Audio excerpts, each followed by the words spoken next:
안녕하세요. 피싱 벌티고의 허간입니다. 오늘은 나이트를 마치고, 나이트가 2개였는데 나이트 근무 2개를 마치고 아침에 씻고 자고 일어나니까 벌써 오후 5시? 6시 가까이 됐더라고요. 정말 보통 때는 그래도 한 3시? 이 정도에는 깨는 것 같은데 최근 2주간 계속 나이트 근무만 했어가지고 생활 리듬이 밤에 깨있는 걸로 좀 바뀐 것 같아요.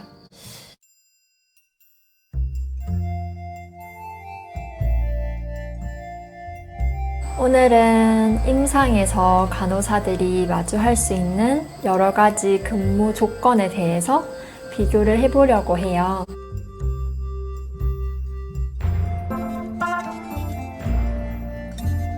우선 2차 종합병원과 3차 대형병원에서 근무했던 경험을 토대로 어떻게 간호사로서 일하는 데 다른 점을 느꼈는지에 대해서 나눠보려고 합니다. 이제 막 졸업해서 첫 병원에 입사를 앞두고 있는 학생 간호사 선생님들이나 지금 임상에서 일을 하고 계시지만 이직을 고려하고 계시는 선생님들이나 경력 단절이 있는데 임상으로 다시 돌아갈 수 있을까요? 이렇게 고민하는 선생님들께 뭐를 고려하고 지원을 하실 수 있는지 결정하시는데 도움이 될 수 있으면 좋겠습니다.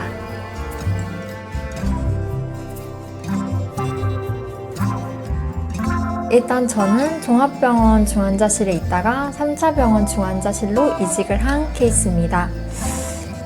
3차 병원으로 이직을 해서 가장 놀랐던 것, 그리고 가장 좋다고 생각했던 부분은 당직 선생님이 있는 거였어요.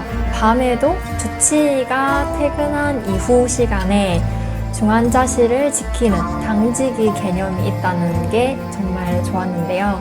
종합병원에서는 일단 해당 과에 주치의 선생님이 계시면 그분이 낮 동안에 외래 환자들도 보고 입원 환자들도 보고, 중환자실 같은 경우에는 아침에 한 번, 퇴근하기 전에 한 번, 2차례 직접 환자 컨디션을 확인하시고, 물론 그 사이에 자주 오시는 분들도 계시지만 보통 그렇게 진행이 되고요. 그래서 나이트가 시작되기 전 이브닝 근무를 하는 간호사들이 밤 동안에 이 환자 컨디션이 변화할 것에 대해서 예측을 하고 이런 일이 일어났을 때 어떤 처치를 할지 그런 PRN 오더를 받아놓는 게 중요한 업무 중에 하나였어요. 그리고 밤에 실제로 환자 컨디션이 좋아지지 않았을 때 이제 PRN 오더를 직접 수행을 하면서 환자를 모니터링하고 밤 동안에 달라진 환자 컨디션 어떤 약이 들어갔다 이런 부분은 다음 날에 아침 데이 근무 때 이제 주치 선생님들이 다시 회진을 하실 때 업데이트를 하고 어떤 방향으로 치료를 할지 결정이 되고 이런 식으로 진행이 되었는데 그럼에도 불구하고 밤에 환자 컨디션이 급격하게 나빠지거나 하면은 그 종합병원에 그 밤에 종합병원에서 근무를 하고 있는 응급실 닥터한테 연락을 해서 환자 상태를 이제 업데이트하고 어떤 치료를 할 수 있을지. 그렇지 않고 응급실이 너무 바쁠 때도 있었어요. 응급실이 너무 바빠서 도저히 중환자실로 올 수 없을 경우나 아니면은 그 주치의 선생님이 이 환자에 대해서 제일 잘 알기 때문에 주치의한테 연락을 해서 이제 치료 방향을 결정해야 할 때는 밤 막 3시, 4시, 5시 이렇게까지도 계속 주치의 선생님들한테 연락을 해야 되는 경우가 있었는데 그런 경우에는 환자가 안 좋아서 힘든 것도 있었지만 그 밤에 주치의 선생님한테 연락을 해야 된다는 사실이 되게 부담스럽게 느껴졌어요. 환자 컨디션이 나빠져서 주치의한테 연락을 하는 게 당연하다고 생각할 수 있지만 솔직히 의사도 사람인데 낮 시간에 새벽부터 병원에 와서 이제 하루 종일 외래 환자를 보고 퇴근했는데도 이제 저녁 시간에도 환자에 대해서 계속 정보를 업데이트 받으면서 있다가 자고 있는데도 이제 병원에서 전화가 와서 받아야 되고 또 너무 안 좋은 경우에는 또 직접 병원에 오시기도 하고 이런 상황들이 불편하게 느껴졌어요. 환자 컨디션이 나빠졌을 때 해볼 수 있는 이것저것을 다 해도 좋아지지 않을 때 이제 주치의한테 밤에 연락을 해서 이러이러하다, 어떻게 해야 할지 이런 거에 대해서 연락하는 것 자체가 되게 심적으로 힘들었어요. 그 사람들이 얼마나 피곤할지를 아니까 더 그랬던 것 같은데, 왜냐면 제가 그 입장이라고 생각해 봤을 때 퇴근을 하고 쉬고 있는데 그 시간마저 병원에서 오는 연락을 실시간으로 받아야 하고 항상 의사 결정을 해야 하고 쉴 시간이 없다면 정말 빨리 번아웃 될 것 같거든요. 어쨌든 그 부분이, 근데 어쩔 수 없는, 의사가 없으니 밤 동안에 이 환자를 봐줄 수 있는 의사가 없으니까 그렇게 돌아갈 수밖에 없기는 한데,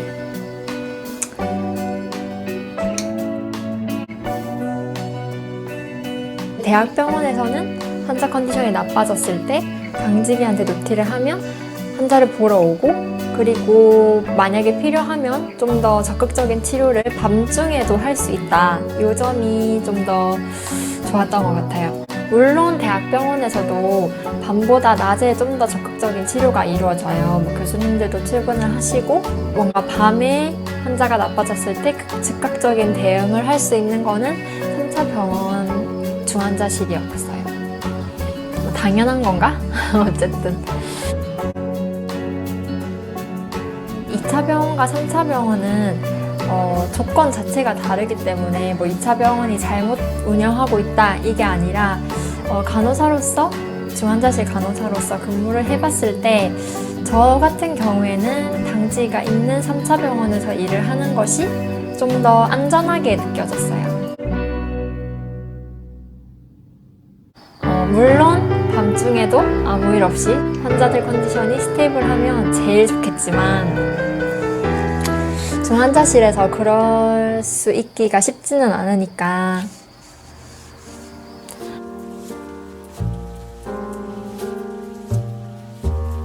간호사로서 할 수 있는 처치, 술기의 범위가 달라요. 대학병원에서는 간호사의 역할이 아닌데 종합병원에서는 자연스럽게 했던 것, 그런 처치들에 대해서 얘기를 해보면 레빈 튜브 삽입, 그리고 폴리 삽입.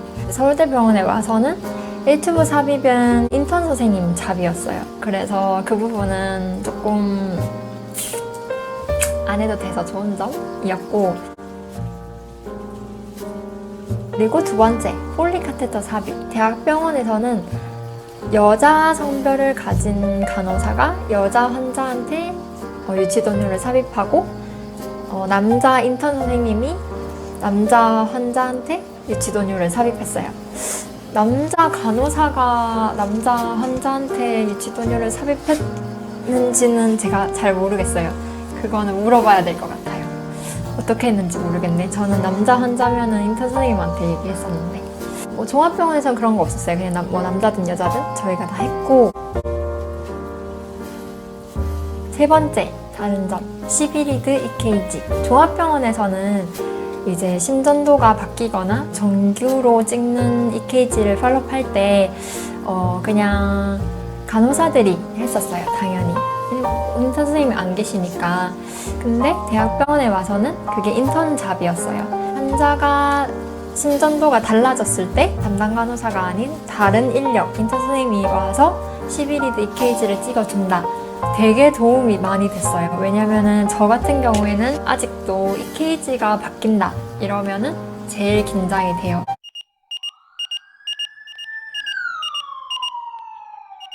그냥 단순하게 생각해도 일손이 하나 더 있는 거니까 되게 급한 상황에서는 도움이 많이 되는 게 사실이에요.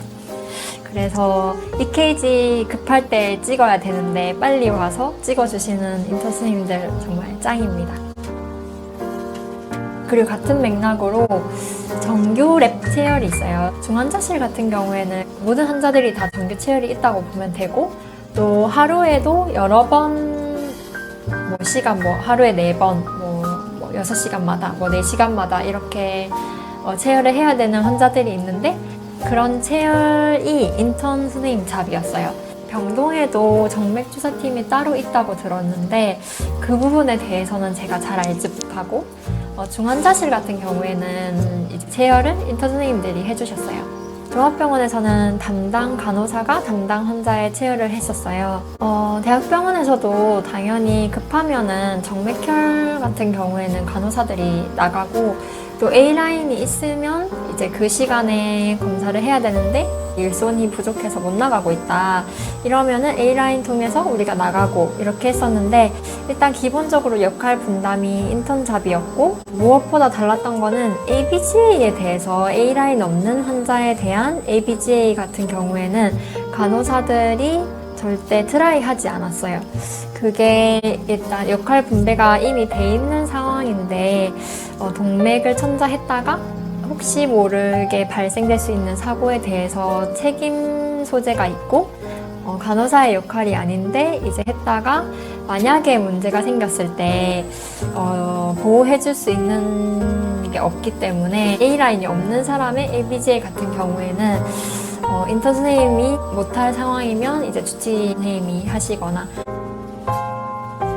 5번째, 아무래도 종합병원에서는 좀 인력이 부족하다 보니까 체열을 해서 검체 버튼을 내린다거나 아니면 수혈을 위해서 피를 타온다거나 CT, MRI를 위해서 검사실로 간다거나 할 때 이 간호조무사 선생님이 안 계시면은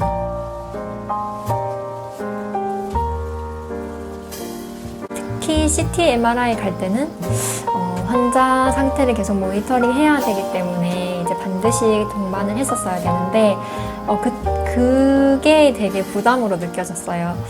CT 같은 경우에는 금방 끝난다고 해도 MRI 같은 경우에 이제 30분이 넘게 이제 왔다 갔다 하면서 소요될 때가 있는데, 이 CT, MRI를 찍는 이 환자만 있는 게 아니고 또 중환자실에 또 내가 담당해야 되는 다른 환자들도 있는 상황이고, 이러니까 검사 CT, MRI가 떴다 이러면은 좀 마음이 바빠졌어요.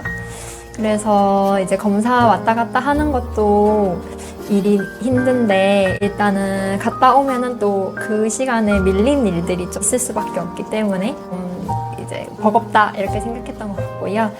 그런데 이제 대학병원에 오니까 인턴 선생님들께 이제 이 환자가 특히 어떤 부분을 조심해서 유의해서 봐야 되는지 이런 거를 말씀을 드리면은 모니터링 하면서 엠부 백잉이 필요하다 이러면 엠부 백잉 하면서 갔다 와 주시기 때문에 그런 부분이 되게 이제 일하는 데 도움이 많이 되고요. 그리고 이제 간호조무사 선생님 말고 이제 이송원이 있었어요. 그래서 이송을 해주시는 분들이 있었는데, 이송원님하고 인턴 선생님하고 만약에 진짜 중환이다 이러면은 주치 선생님하고 이렇게 같이 왔다 갔다 하시기 때문에 내가 검사실에 가게 되면 다른 간호사들도 바쁠 경우에는 남은 환자가 방치되어 있을 확률이 있는데, 그런 부분을 걱정하지 않아도 돼서 좋은 것 같고요.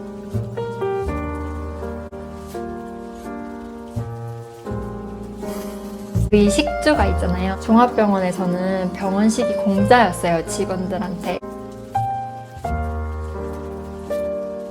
기숙사를, 아파트를 빌려서 거주 공간에서 살게 해주니까 2층 침대였어요.